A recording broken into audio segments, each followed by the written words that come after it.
mazuva mashomanana Tanga neropa akanyatsonaya. Angopona chete vaharipotse vakabva vatanga kumudzidzisa zvepfumo. Uri kuona Tanga neropa, kana uine pfumo garigari rakapinza.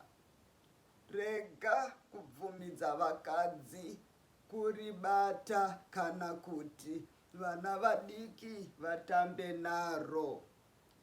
Isa pfumo parisingaiti ngura. Kupi nokupi kwaunoenda, rega kusiya pfumo. Kunzi murume ipfumo.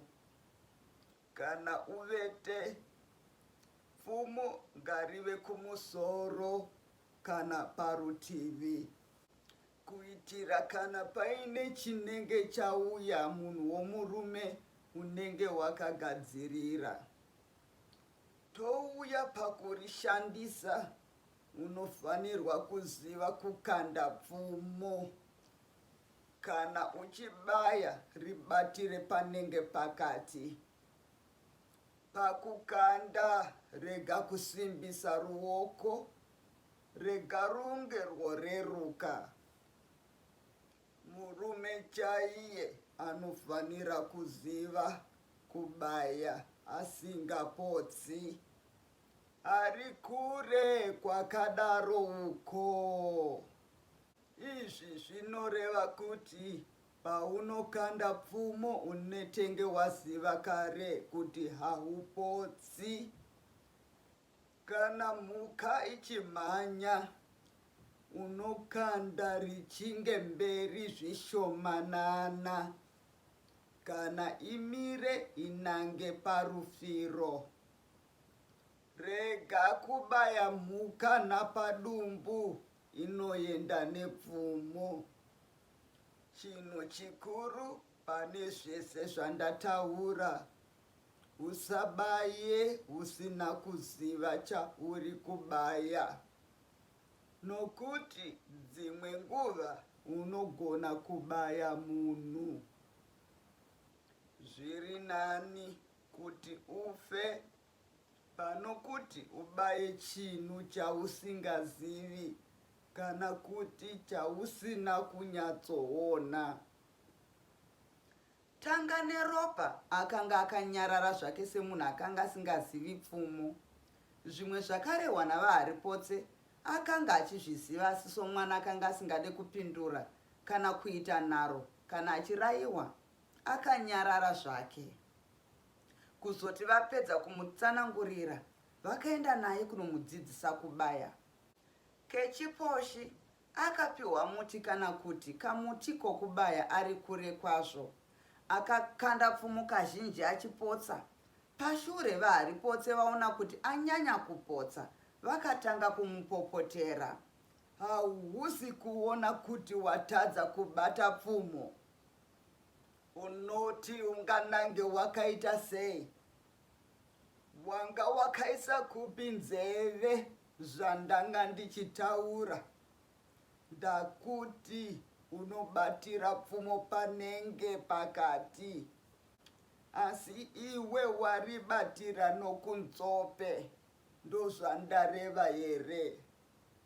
Ukaramba uchipotsa zvino ndonokurova minwe nomudonzvo wangu. Tanga neropa akarohwa chaizvo minwe pamusana pokutadza kubaya. Asi haana kurasa moyo. Akapedza mazuva mazhinji achingodzidziswa kubaya. Agona, vakamudzidzisa kupinza pfumo mukamhango kakanga kari pamutsatsati. Izvi zvakanga zvisiri nyore, asi nechinguva chisina kufanira akagona. Vaharipotswe vakafadzwa nokuziva kwatanga neropa. Mwana uyu akaziva kubaya zvokuti aigona kubaya njiva ichimbururuka. Ivo vaharipotse pachavo vakaisa maoko kwaari pamusana pokubaya kwake. Hazvizi izvo chete zvavakamudzidzisa. Vakamudzidzisa kunzvenga. Akava nyenga-nyenga zvavakapedza kumudzidzisa kunzvenga. Akagona zvokuti ainzvenga pfumo rakandwa nomunhu ari pedyo kwazvo naye. kuzoti vaona kuti tanga neropa avashura matongo mukubaya, vakaenda naye kunovhima kuti vaone ruzivo rwake. Vakamuudza zvinhu zvavaida kuti anoita. Uri kuona tanga neropa, zvino zvandiri kuda ndezvizvi. Kechiposhi unofanira kuuraya shumba. Kechipiri unofanira kuuraya rovambira, kana kuti wanga uchifanira kuuraya rovambira. Asi zvawakauraya mhungu ndinoti zvitsvene. Uchinouraya shumba chete. Ndinokuratidza chimwe chinhu chiri muninga, chinhu chinozokubatsira muupenyu hwako. Kana ukasauraya shumba ndikuratidzi. Tanga neropa akati zvakanaka, nokuti zvokubaya zvoga akanga aziva.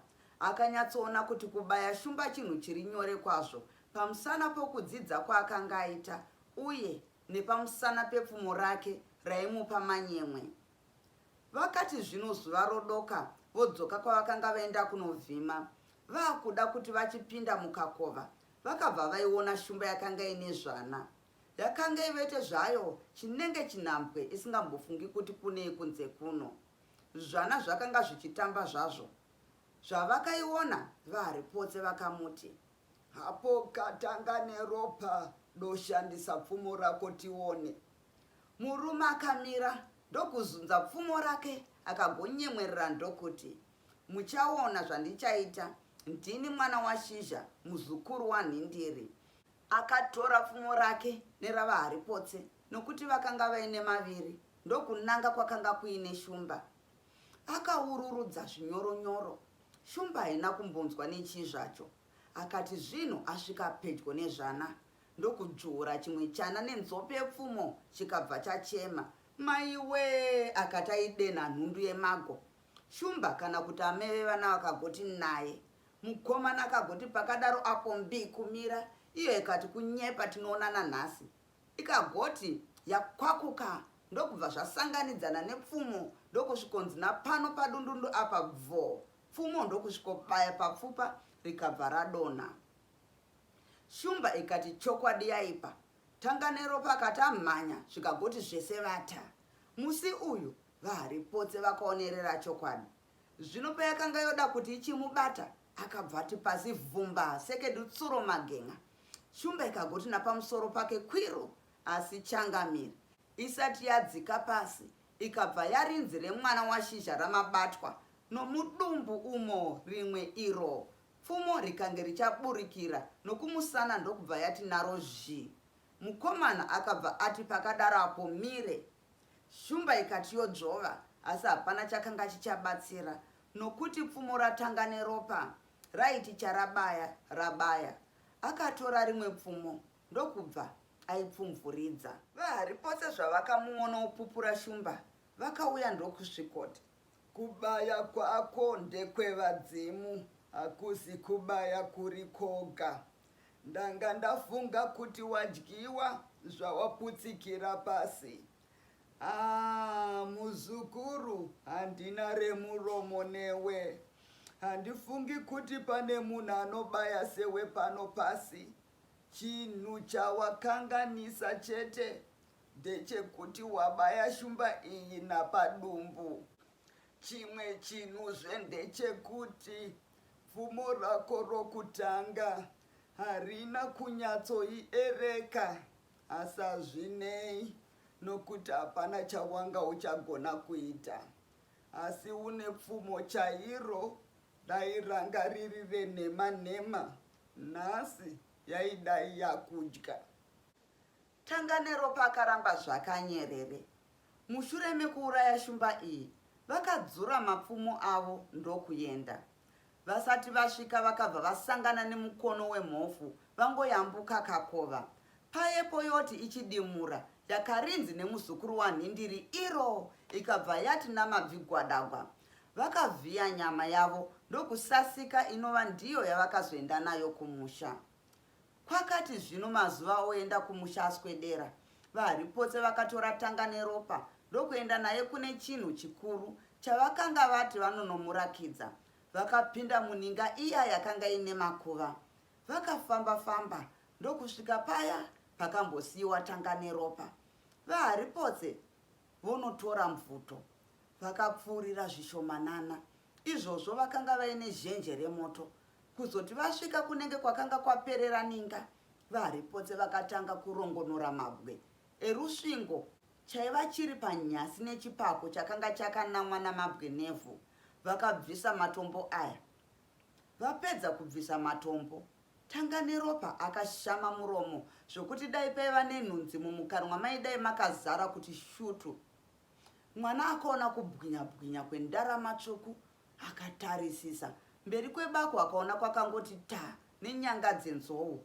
Hauzenge upfumi hwakanga huri mukapako aka. Uri kuona upfumi huri mukapako aka. Nyanga dzenzou dzauri kuona hapana zviripo pane zviri mukati-kati. Chipako ichi chizere nendarama nenyanga dzenzou.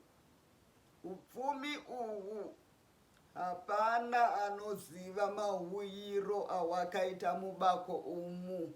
Kunyangwe tateguru wako akahudimura, akanga asingazivi akauisa mukapako aka. Asi kubvira musi wahaudimbura wakabva wava wake. Hapana anohuziva kusiya kweni chete. Ndakasiya ndarakidzwa nasekuru wako mukuru, mukoma wanhindiri. Akasiya ndikomera kuti ndisarakidze ani nani zvake, kusiya kwemunhu andakanga ndichizopfuurira pfumo rangu rokupedzisira. Zvino iwe somunhu achiri mwana mudiki, dzimwe nguva hauzivi kuti upfumi uhu unokubatsira sei. Ukaenda nendarama iyi tsvuku nenyanga dzenzou kuvazungu, chuma, machira nezvimwe zvaunoda unoita zvekuramba. Tateguru wako aichimboendako achinouya nechuma nezvimwe zvaaida. Pokupedzisira, rega kuratidza vanhu upfumi uyu, kusiya kwavane vanji wako kana wazoita mwana mukomana. Hapana andinoudza zvamandiratidza izvi. Ndinotenda chaizvo kuti mandiita munhu. Handifi ndakakukanganwai. Kwete, rega zvako kutenda.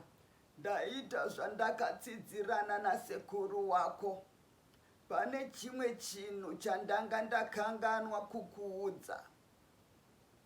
Unofanira kuva munhu anovimbika, munhu asingabi, munhu anodana nehama dzake, munhu anogarisana zvakanaka navatorwa.